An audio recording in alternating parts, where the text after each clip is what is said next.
Hi guys, good morning. Thank you so much for clicking on this video. If you're new here, please do not forget to subscribe, like, and also turn on notification button so you can always receive updates whenever new content are being posted. And also please do not forget to leave down your comments below, as I'll be in the comment section to always answer every questions or to take up your reviews. And if you're a returning subscriber, thank you so much.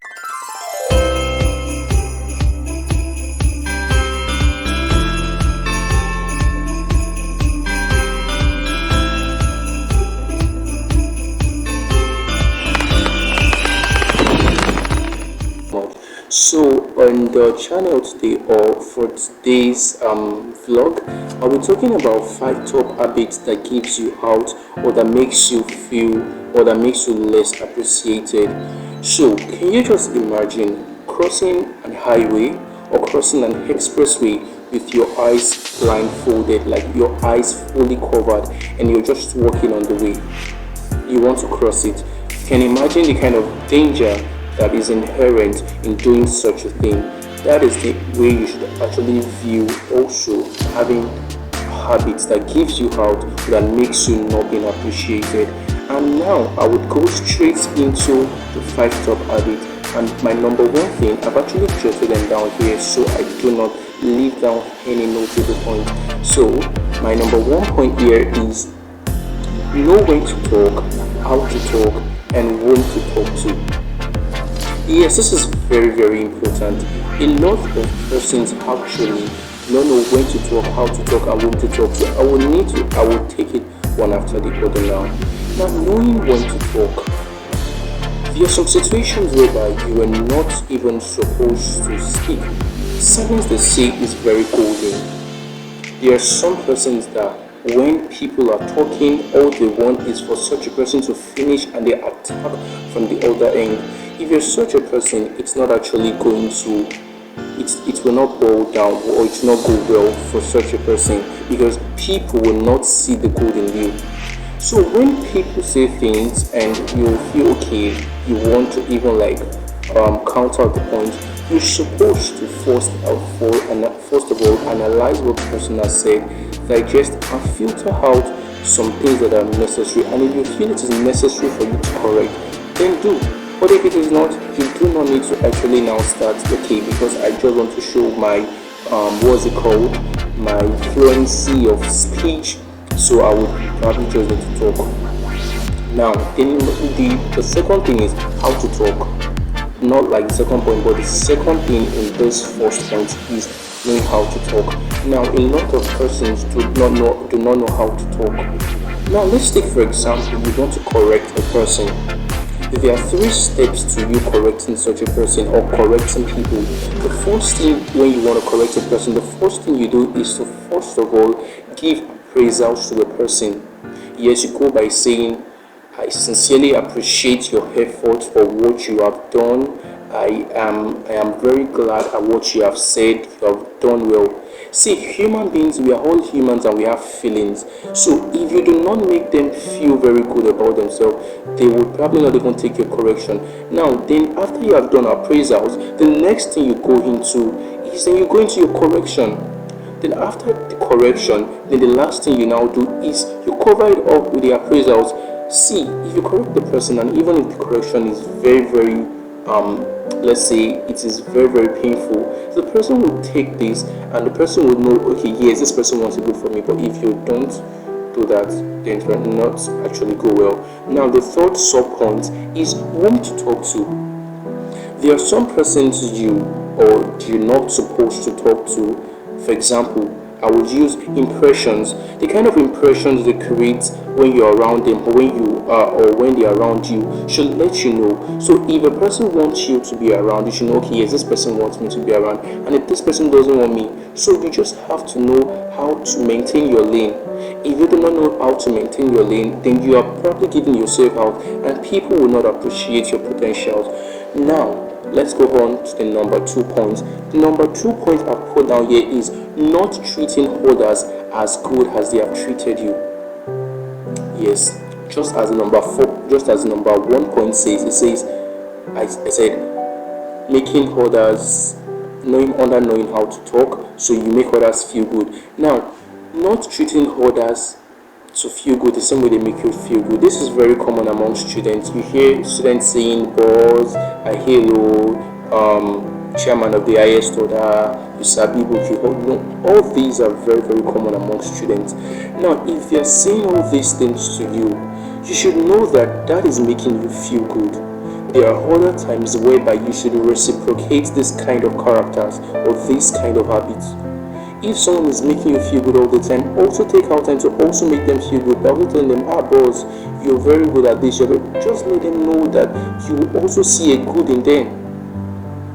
If you are if you have a group and then probably you are actually holding on to a very crucial position, and then you're actually going for presentation in classes, and then in your group you're less representing. The other times whereby you should delimitate powers, you should let them know, okay, you can also do this, just go ahead and do it. And the person may not necessarily be good, but you just want them to see a good reason why they themselves are actually good. Now, the third point which I'm driving at, and which the second point also is like elaborating on, is not having humility. Just as the second point says, making others feel good about themselves. Now, when you do not have humility, like you are not humble, then you necessarily will give yourself out. Now, humility is actually you knowing that you're very good at something, but then you want others to do it. Now, just as the second point says, I said delimiting powers, for example, in group presentation. Now, what the person that you are giving this presentation to will be like, oh, this person knows I can't do this, and he still gave it to me. Wow, such an humble person. And in the process, they could even make you unconsciously their leader. Yes, they could make you their leader unconsciously. So then a leader, let's now note a point. A leader is not a person who actually, first of all, gather people. You want to gather people and lord over. No, a leader is a person who uses God-given ability to actually serve others. So when you're humble, you necessarily will feel appreciated more, and people would also see good in you. Now that now leads us into the fourth point, and the fourth point is not overdoing things. A lot of persons actually do overdo things, and they do this unconsciously. If you're a kind of person whereby you're usually organize symposiums or probably classes, let's say you're very good in chemistry, biology, government, or any other field, and then you have friends that are not very good in it, and they tell you to teach them. The very first time they might be like, wow, boss, you did well. The second time and subsequently, then when they keep on saying all these words to you and it gets into your brain, like you start overacting,